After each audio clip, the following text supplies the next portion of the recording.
La délibération suivante, donc c'est un retrait de délibération qui avait été voté. Je vais demander la parole, Paul, s'il te plaît. Pardon. Excusez-moi. Au vu de mes Oui, fonctions à désolé, l'OGEC, oui, oui, Aurélia. je vais quitter Aurélia, temporairement tu la quittes. salle. Tout à fait.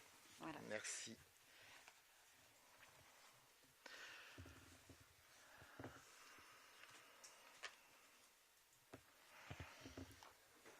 Donc, il s'agit donc de retrait de délibération voté en Conseil le 27 avril portant sur le forfait communal et la municipalisation de la restauration de l'école Sainte-Anne. Il se trouve donc, c'est une histoire qui est un petit peu ancienne, dont on a déjà parlé en commission et qui a été présentée au dernier Conseil. Il s'agissait donc de trouver une solution pour sortir d'une situation qui est irrégulière aujourd'hui concernant la participation de la commune à la restauration donc de l'OGEC Sainte-Anne d'une part et d'autre part à l'application du forfait communal donc basé qui est versé aux écoles privées et dont le calcul est basé sur les frais de fonctionnement des écoles publiques de la commune. Donc suite à la fusion des communes, donc suite à la commune nouvelle en 2016, donc il y avait ce travail d'harmonisation à faire, le travail a été engagé par l'équipe précédente, n'avait pas pu aboutir.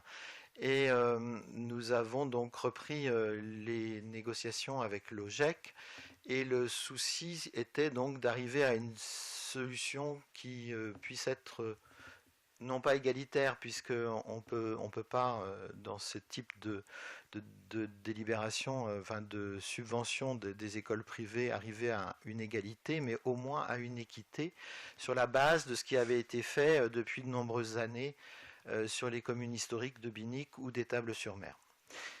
Donc il se trouve que la préfecture a étudié ces délibérations et a considéré qu'il y avait des irrégularités et donc nous a demandé de retirer ces délibérations. Donc bien entendu le travail va être repris. L'OGEC Sainte-Anne on a rencontré l'OGEC Sainte-Anne, ils ont été informés. Les agents donc de restauration qui sont aujourd'hui salariés de l'OGEC Sainte-Anne ont été informés aussi bien sûr. Et donc il y a un travail à entreprendre, à continuer pour trouver une solution. La préfecture va nous accompagner dans cette recherche de solutions équitables.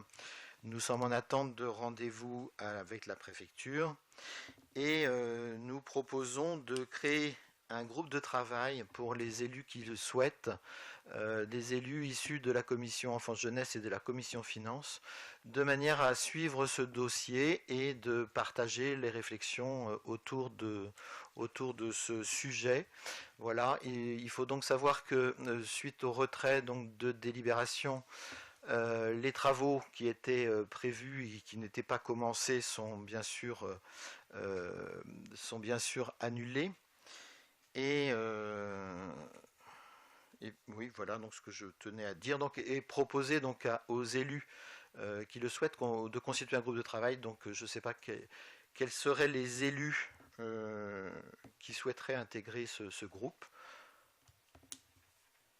Ou Anna Machet. Groupe de travail, moi je Oui. voudrais quand même revenir sur ces délibérations. Parce que quand même c'était des délibérations très importantes qu'on nous a proposées donc, au conseil municipal du 27 avril. Et dans la délibération d'aujourd'hui, donc vous nous faites part d'avoir reçu une lettre d'observation de la part du contrôle de légalité de la préfecture. Alors, cette lettre d'observation vous demande expressément de procéder au retrait des deux délibérations concernant notamment le forfait communal et la municipalisation de la restauration scolaire. Alors, moi, en premier point, moi je voudrais dire quand même que je suis étonné, que c'est un sujet important et que cette lettre d'observation, elle aurait pu faire l'objet d'une annexe aux délibérations que vous nous proposez aujourd'hui. Et nous vous demandons expressément, pour comprendre éventuellement le fond de ce rejet, de nous présenter, enfin de nous envoyer cette lettre d'observation. Si éventuellement nous ne l'avions pas, nous serions obligés de la demander auprès de le contrôle de légalité de la préfecture. Donc c'est un premier point, nous aimerions avoir cette lettre pour comprendre justement le pourquoi de ces décisions. Et le pourquoi de ces décisions, elle nous semble quand même inquiétante, parce que j'ai pu relire donc, le compte-rendu du conseil municipal du 27 avril, notamment concernant ces délibérations et concernant la rétroactivité. Et j'ai repris la page 8 simplement des affirmations de Madame Maubuchon sur la rétroactivité. Je suis désolée, mais je reprends les termes. Donc nous étions contre la rétroactivité puisque je vous avais dit que c'était un travail que nous avions mené jusqu'en 2019 et puis est arrivée la pandémie, donc on n'a pas pu continuer. Mais vous saviez notre position, à savoir que nous n'aurions pas accepté de rétroactivité, sachant qu'il y avait certainement des problèmes d'illégalité. Alors, Madame Maubuchon nous avait dit que le principe d'un contrat, c'est qu'il est fait pour l'avenir, mais c'est le principe en droit, et il y a toujours des exceptions. Et là, l'exception était la rétroactivité. Bon, on peut aller voir sur le droit administratif, il y a des annulations, c'est vrai, pour certaines décisions, mais pas pour toutes. Et ce qui me gêne le plus, c'est que Mme Maubuchon nous a dit que la préfecture avait été interrogée sur ce sujet et que tout était clair. Alors, je m'étonne de la lettre d'observation de la préfecture aujourd'hui. Et monsieur le maire, en page 9, j'ai repris aussi, et j'ai relu un peu ce compte-rendu, et vous exposez que vous étiez d'accord avec l'adjoint aux finances, M. Collin, dans la première phase de négociation, à savoir qu'il n'y avait pas de rétroactivité. Et puis, il y a eu un revirement. Et vous avez donc dit simplement, jusqu'au moment où on s'est rendu compte à plusieurs que ce dossier n'arriverait pas au bout et si on ne cédait pas. Alors, on peut que saluer votre belle preuve de franchise, qui serait louable si elle n'avait pas débouché sur un vote de 43 000 € de dépenses. Et je comprends alors, beaucoup mieux, les raisons profondes de la démission de votre adjoint aux finances, parce que vous étiez d'accord avec lui au départ, et puis après, il a été lâché. Je rappelle simplement, et je voudrais quand même rappeler quelques fondements sur l'argent public. Je rappelle que distribuer l'argent public pour clore un dossier n'est pas une solution qui entre dans le champ de la déontologie du Code des collectivités territoriales, ni même d'une déontologie tout court. Distribuer ainsi l'argent public ne relève pas non plus de l'orthodoxie budgétaire des collectivités, qui comprend des règles strictes, non dérogatoires. Mais peut-être cette pratique procède-t-elle des nouvelles manières de faire que vous avez mentionnées dans le journal Ouest France du 16 juin dernier.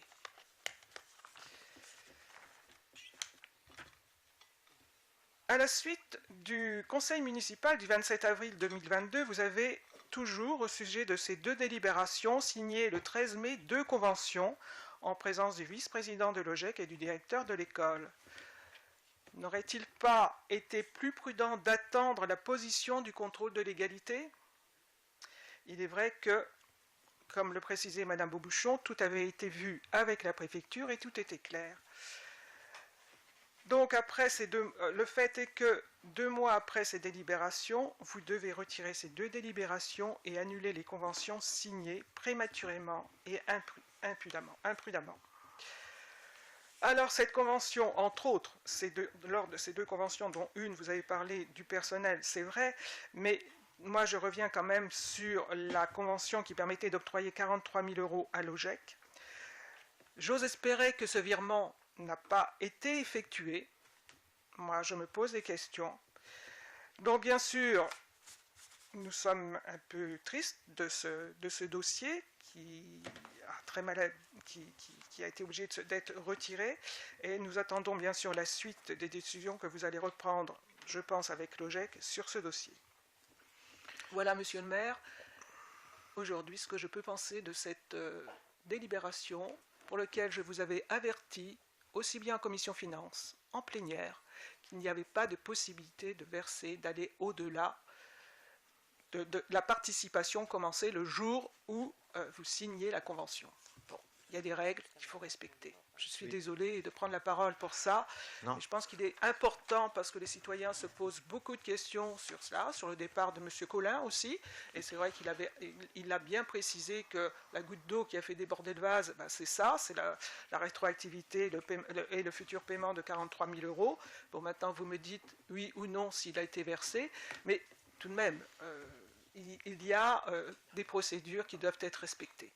Je vous remercie, Monsieur le maire. Oui. Je passe la parole à Nathalie Maubuchon et j'apporterai quelques précisions ensuite. Oui, Madame Maubuchon, je me permets de prendre la parole parce que je l'entends, je dois faire mon mea culpa. C'est le centre de gestion qui avait effectivement été interrogé. La préfecture, il y avait eu de précédents contacts téléphoniques, mais pas... voilà, donc... l'erreur est humaine. Je me suis sûrement emballée en annonçant ça au dernier conseil. Sur le fait, en fait, d'annexer la lettre au conseil, aujourd'hui, tant qu'on est en attente d'un rendez-vous avec la préfecture pour avoir plus d'informations, on ne pouvait pas se permettre, c'est pas un document public aujourd'hui. Voilà, dès que nous aurons eu un rendez-vous avec la préfecture, nous leur demanderons effectivement si nous pouvons transmettre cette lettre. C'est vrai que c'est important de préciser que c'est pas la rétroactivité qui est mise en cause. C'est bien ce qui est écrit. Nous retirons à la demande de la préfecture ces délibérations concernant d'une part le forfait, qui ne peut tenir compte des frais de restauration figurant parmi les subventions facultatives, sauf que la difficulté, c'est ce qui existait avant à Étaples-sur-Mer. En fait, on le sait très bien que c'est compliqué. Le forfait communal, les dépenses obligatoires en fait liées aux dépenses de fonctionnement pour les élèves et la partie restauration étaient intimement liées dans le même contrat. Et elle nous demande aussi, d'autre part, de retirer la délibération sur la municipalisation du personnel. Donc voilà. C'est pour ça que je pense que c'est un dossier qui n'a que trop traîné. On avait essayé de sortir, de trouver une solution. Vous aviez entamé le travail, effectivement, depuis 2016 ou 2017. Moi, c'est pour ça que ce que j'aimerais vraiment aujourd'hui, c'est qu'il y ait vraiment des membres multiples de la commission finances et enfance-jeunesse qui reprennent ce dossier pour pouvoir en fait réellement aboutir à une solution. Et moi je compte vivement à ce qu'il y ait des membres de votre liste qui y participent. Ce que je voulais juste ajouter avant de passer la parole à Michel Léger, c'était de cette rétroactivité donc, qui nous a fait tant débattre. En fait, il s'agissait plutôt que de rétroactivité, de définir la date d'application du nouveau forfait communal suite à la fusion de communes. Et là, je crois qu'il y a une possibilité de revenir 4 ans en arrière. Donc, quand j'ai dit à un moment il fallait trouver une solution de manière à faire aboutir ce dossier, c'était toute cette discussion qui a porté sur la date d'application du nouveau forfait. Et ça, c'était un droit de la part de l'OGEC d'avoir un retour en arrière. Toute la négociation était jusqu'à quand on remonte. Voilà. Oui, c'est tout. Le reste, et rien n'a été versé, suite à la signature de la convention. Et ça ne sera pas versé, donc voilà. Michel Léger avait demandé la parole. Oui, c'est simplement et une Guillaume Barbier ensuite. D'éclaircissement, parce que si je comprends, je ne connais pas bien le dossier, donc je m'en excuse, mais si on retire les délibérations, on se retrouve dans la situation antérieure et rien n'a changé. Oui. Et Oui, donc le bien problème ça. reste entier. Oui, on est toujours dans une situation qui n'est pas régulière vis-à-vis de la loi et qui dure depuis des années. Voilà. Bon, il faut qu'on trouve et qu'on travaille avec la préfecture, qu'on travaille avec le groupe de travail pour trouver une solution qui soit la moins mauvaise possible. Si comment dirais-je, si c'est la seule solution pour rester dans la légalité, je pense qu'il faut voter le retrait des délibérations. Oui, ça, on a l'obligation. C'est pour ça que ça va être retiré, bien sûr, et annuler les conventions qui ont été signées. On revient sur la situation antérieure. Oui. Okay. Guillaume Barbier. Plusieurs petits points. D'abord, il me semblait que vous avez érigé en principe la transparence au moment de votre campagne électorale, et nous refuser l'accès à la lettre de la préfecture, c'est quand même assez étonnant de votre part. Deuxième point, pour la rétroactivité, oui, effectivement, hein, légalement, il y a des possibilités de rétroactivité, mais ceux sur lesquels on vous a alerté en commission, on vous a alerté en plénière, on vous a alerté en conseil municipal, on a voté contre, j'ai alerté personnellement l'ensemble des conseillers municipaux. D'une part, oui, la rétroaction, juridiquement, oui, tout à fait, c'est possible de faire une rétroaction. Mais il y a une affaire de principe là-dedans. C'est quoi un forfait municipal ? Un forfait municipal, c'est de dire, voilà combien la commune a dépensé, au passé donc. Combien elle a dépensé pour les enfants de l'école publique. Et donc, par souci d'égalité, c'est la loi, on va proposer aux écoles privées de prendre en charge cette dépense. Mais une rétroactivité, ça veut dire que vous présumez que quelqu'un a dépensé cette somme-là pour les enfants ou pour les prises en charge de choses et d'autres. Je suis désolé, si on gère correctement quelque chose, si on gère correctement une association, qu'est-ce qu'on fait? On fait un budget de dépenses. Et en face, on a des recettes. On ne dépense pas l'argent qu'on n'a pas.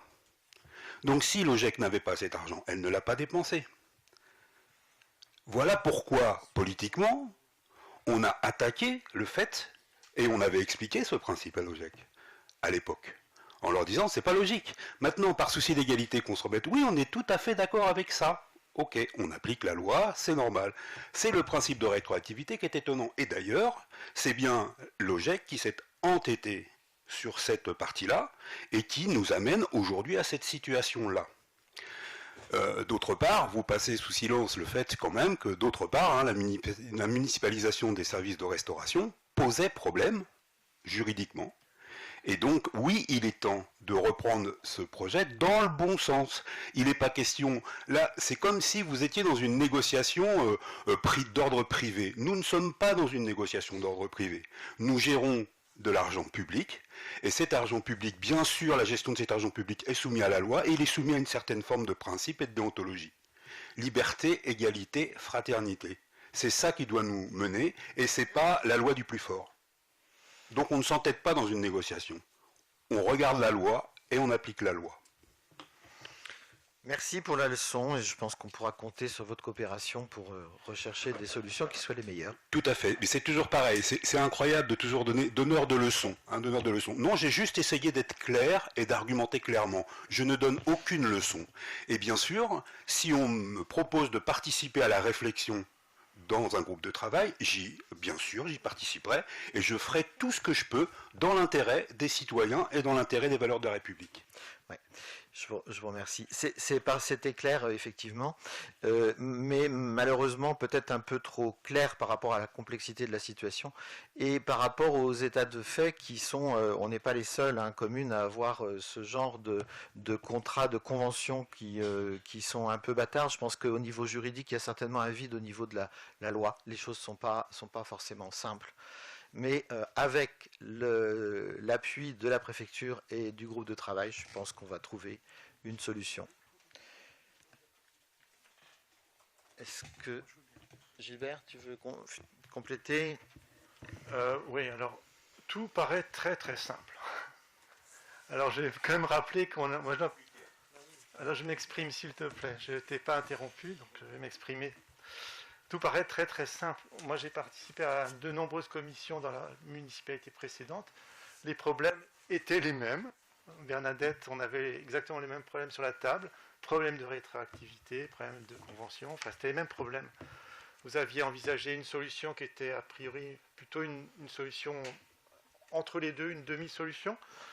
Là, on a proposé une solution qui réglait l'ensemble du dossier et qui convenait a priori à toutes les parties. Moi, je reprends mes notes de la plénière contrairement à ce qui est dit, tout a été présenté comme au Conseil, et moi je note j'ai aucune remarque, je me suis même marqué à la fin du débat, proposition acceptée. Je pense que la proposition convenait à tout le monde. Donc elle pose problème manifestement, donc il va falloir corriger les choses, et c'est là où le courrier, alors pour le courrier simplement je fais la remarque, le courrier il est disponible, mais vous n'en avez pas fait la demande, de toute façon il est accessible, vous pouvez l'obtenir sans aucun problème, il suffit d'aller le chercher en mairie auprès des services, il n'y a aucun problème.